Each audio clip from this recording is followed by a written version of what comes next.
সবাইকে সুমনস গ্রামার ওয়ার্ডের পক্ষ থেকে আরও একবার সুস্বাগত জানিয়ে আজকের ভিডিওতে আমি আপনাদের সাথে আলোচনা করব দ্বিতীয় ধাপের নিয়োগ পরীক্ষায় যাদের রেজাল্ট পজিটিভ এসেছে তাদের করণীয় কাজগুলো নিয়ে এবং দ্বিতীয় ধাপের নিয়োগ পরীক্ষায় যাদের রেজাল্ট আসেনি অর্থাৎ নেগেটিভ রেজাল্ট এসেছে তাদের করণীয় কাজগুলো নিয়ে।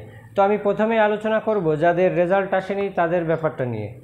তো দেখুন, আসলে তিনটা ধাপের পরীক্ষায় কিন্তু অনেক কঠিন পরীক্ষা হয়েছে, তবে এই পরীক্ষায় আপনার রেজাল্ট আসেনি তার মানে এই নয় যে আপনার প্রস্তুতি একেবারেই নাই। আমি বলবো যে যাদের বয়স শেষের পথে এবং যাদের অন্যান্য চাকরির জন্য অ্যাপ্লিকেশন করা আছে তো তারা এই প্রিপারেশনটা কন্টিনিউ করেন এবং আমি আপনাদের 100% শিওরিটি দিতে পারি যে আপনাদের সামনে যে পরীক্ষাগুলো আছে যদি এই প্রস্তুতির আলোকেও আপনারা পরীক্ষা দেন তো অবশ্যই আপনাদের রেজাল্ট পজিটিভ আসবে।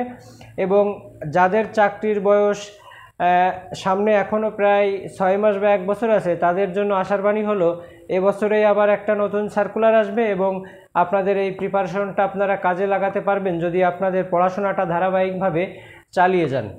তো এবার আসি যাদের পরীক্ষার রেজাল্ট পজিটিভ এসছে তাদের ব্যাপারটা নিয়ে। তো যাদের রেজাল্ট পজিটিভ এসছে তো তাদের আমি প্রথমেই বলবো যে আপনার জেলা প্রাথমিক শিক্ষা অফিসে যে ডকুমেন্টগুলো জমা দিতে হবে 2-1 দিনের মধ্যেই সেই ডকুমেন্টগুলো আপনারা প্রস্তুত করে রাখুন। সেই ডকুমেন্টগুলোর ব্যাপারে আমি গত ভিডিওতে আলোচনা করেছি, আমি আরও একবার সংক্ষেপে সেটা বলতে চাচ্ছি যে আপনার সকল একাডেমিক সার্টিফিকেট, আপনার জাতীয় পরিচয়পত্র, আপনার স্থায়ী বাসিন্দার প্রমাণস্বরূপ যে নাগরিক সনদপত্র সেটা নিতে হবে এবং আপনার অ্যাডমিট কার্ডের 2টো প্রিন্ট কপি রাখতে হবে এবং আপনার অ্যাপ্লিকেন্ট কপির 2টো প্রিন্ট কপি রাখতে হবে। আপনাকে 2 কপি সত্যায়িত পাসপোর্ট সাইজের ছবি রাখতে হবে এবং আপনি যদি কোনো কোঠার অন্তর্ভুক্ত হয়ে থাকেন তো অবশ্যই সেই কোঠার সাপেক্ষে যে প্রমাণপত্র সেটা রাখতে হবে এবং এগুলো সবই 2 সেট করতে হবে এবং যেগুলো আপনি ফটোকপি দেবেন সেগুলো